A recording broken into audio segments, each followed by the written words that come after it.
Hello YouTube, UCog here, and we are doing another track guide, this time in the McLaren at Hungaroring. So a very technical track, very tight and difficult to overtake. Your best shot of overtaking is basically this start-finish straight, unless you want to get very creative around the circuit. So let's go over some references. Turn 1, you want to brake just before the 100-meter board, or one length into the darker tarmac where the rubber is. That's also a good reference.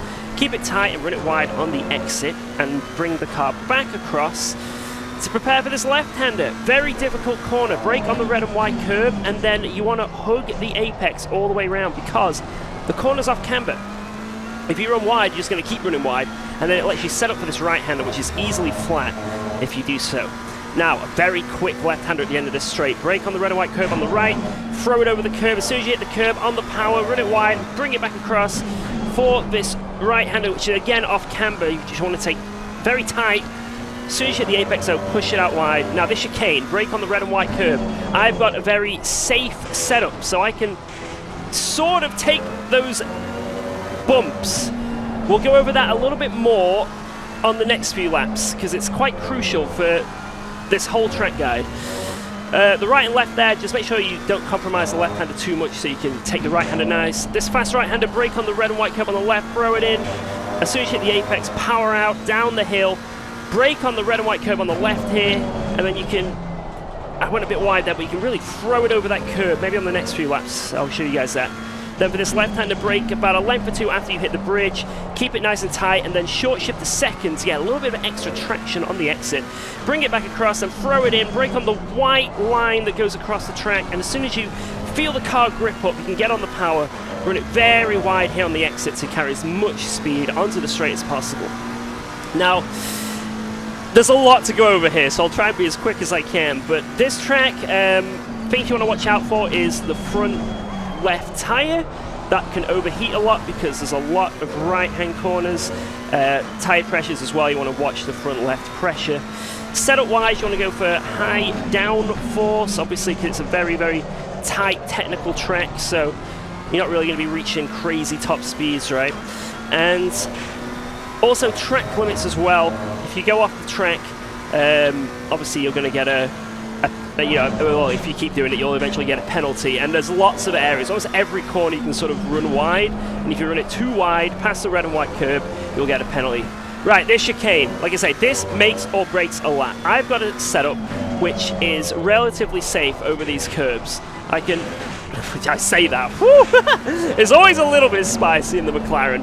But I've got one that can take them, if you do it right at least, you can definitely take them. And that's the big compromise, at least with the setup in this car. Do you want a car which will take every corner relatively well? You know, maybe if you use like a Silverstone setup or something like that, you know, it'll take all the corners relatively well because this track is very smooth. Outside of that chicane, the track is very smooth, right? Or do you want a setup where you're going to lose, you know, a little bit of time throughout the lap, but you will be able to yeet that chicane and not risk dying too much? You know, it's the compromise. It's a compromise. And for me, I've always found that having a setup which can take that chicane very nice works well for me, at least, anyway. So that's what I try and aim for when I'm doing a setup around here. But it's up to you. Whatever works best. Anyway, let's try and get a good lap here. I'm going to stop talking, see what we can do. Nice and tight there. Run it wide. Not a great exit, but it's okay.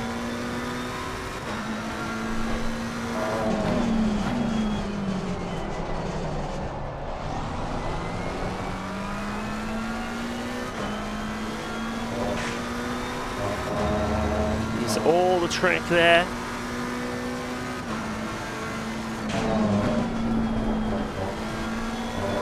Nice. I want to keep it tight here.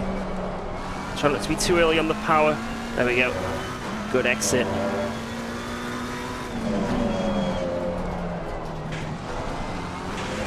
That was better. Look at that. Hello, Delta. Don't compromise this right-hander too much.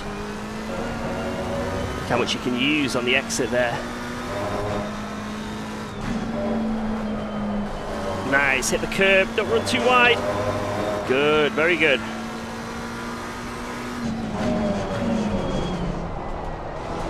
Still can use a little bit more curb there, but it was all right. Into first. Short shift to second. Great traction, great traction. Back across, just before that white line, and now, as soon as you feel the car bite, little bit of a kick on the exit, so that lost us exit speed there, but still, that's a relatively good lap, and hopefully that'll help you guys get up to speed at Hungaroring. Good luck, guys, take care, and have a good one. Bye-bye.